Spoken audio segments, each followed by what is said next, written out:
you can choose to answer or not. That's the this is kind of my taboo question. So when it comes to promotions and raises, I think there's some things as a manager you see kind of the back end that you're not fully aware of when you're actually an IC.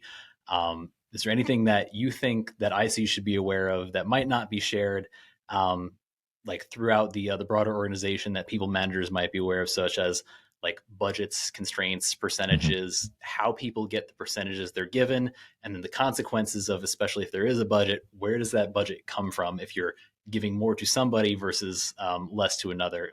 Is there anything that you think IC should be mindful of or just aware of, that this is how a business operates? It's not good. It's not bad. I'm not saying any of that. This is just a reality of people have budgets. This is how the process works. This is something to be mindful of as you're going through your year and kind of planning what level of effort you're going to give versus the potential ROIs. I think there's got to be some level of transparency around the process, because one of the things I did for my team, and I'll give that example and then move into answering the question, right? I made sure they understood how the promotion process was, right? And those are some of the things that my previous team because I manage people there, Salesforce, what goes into that. The criteria, what is going to go into like you getting that raise or that extra like merit increase or that bonus, right? So those are all communicated there, right? So you can't tell people about other people's pay range, but I think there were some Yeah. principles that we had in there where your comp ratio has to be within a certain spot, right? So at Salesforce, we're looking at, maybe it's different now, but you have to be around the 90% like comp ratio, right? Because comp ratio was something I wasn't even aware of until like I took Yeah. this one. Like, oh, that would have been nice to know. Yeah. So that's something. So when you become a people manager, you get all that data, right? In a system like, for example, Workday, on the other companies out there, right? So you see what the comp ratio is. So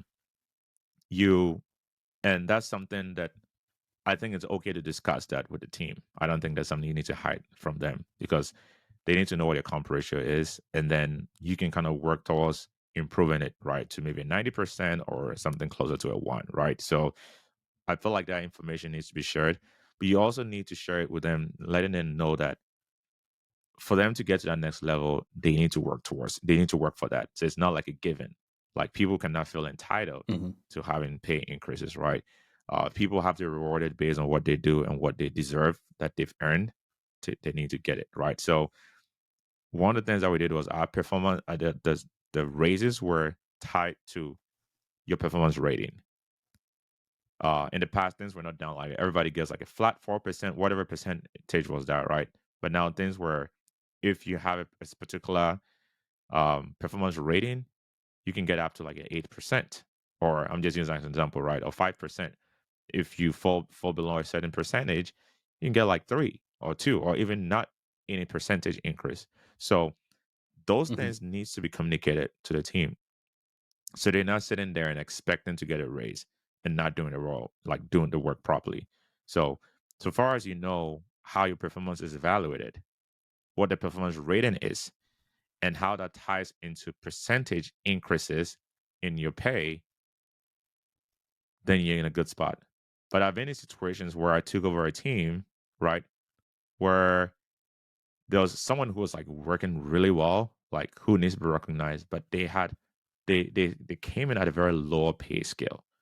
And maybe it was because of how they negotiated, or maybe the recruiter didn't like provide them like that right guidance into like negotiating. So they were really, really underpaid, and I had to like adjust their pay. And then what did I do? Like, so luckily for me, there were some folks who just joined, and I felt like they were too new to rate. So they didn't really require to get like that 4% increase. So I was able to kind of Yeah. work with them. I would say, okay, so I took part of their money, right? That 4%, which was given to me in a pool, and I moved it towards this person that I felt like was underpaid. And I brought him up to par with some of the people at this level. And so then I had to explain to people, I was like, hey, I didn't tell them what the numbers were. I was like, hey, usually you get this percentage, but you're new. And there's some folks here who've been doing the work very, very well. And I don't feel like they're rewarded better. So I kind of move some of the money to make sure they're rewarded equally as everybody in the team. And it was all based on the culture I created of trust. So then when I explain it to them that way, no one is like, oh man, like, why is he getting more money than I did? Right.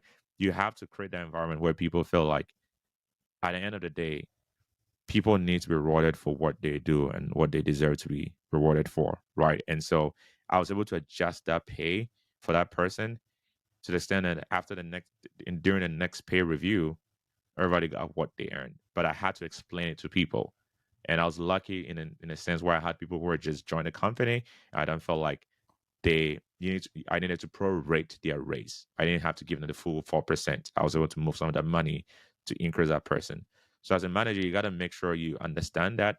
And I explained it even to the person, and I even give that person extra level of trust towards me. Like I was like, oh man, like this guy came and like did this for me. Like, I didn't deserve it. Like, he kind of put things that way, right?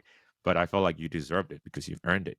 And I felt like you had to be rewarded at the right pay scale because your comp ratio was very, very low and I had to bring it all the way up. So those are some of the things you got to be transparent with a team.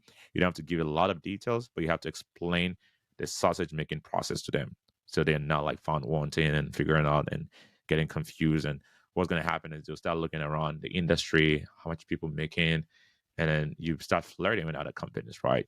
And then you're trying to get out and get more money. So yeah.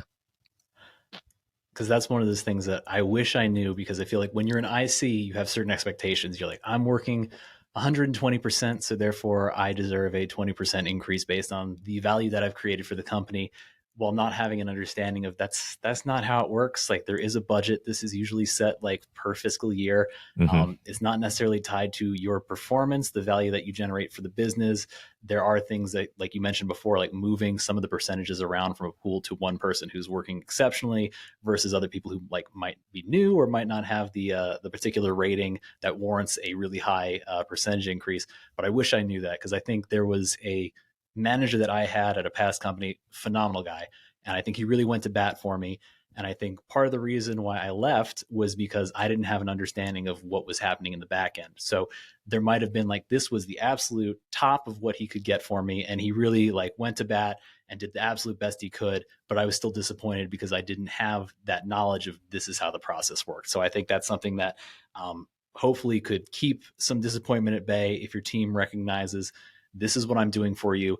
Yes, you might be disappointed with the outcome, but just know that these are the variables I was dealing with, and you Hmm. can judge my level of care for you based on like these kind of objective facts about the process. Absolutely. Yeah, absolutely.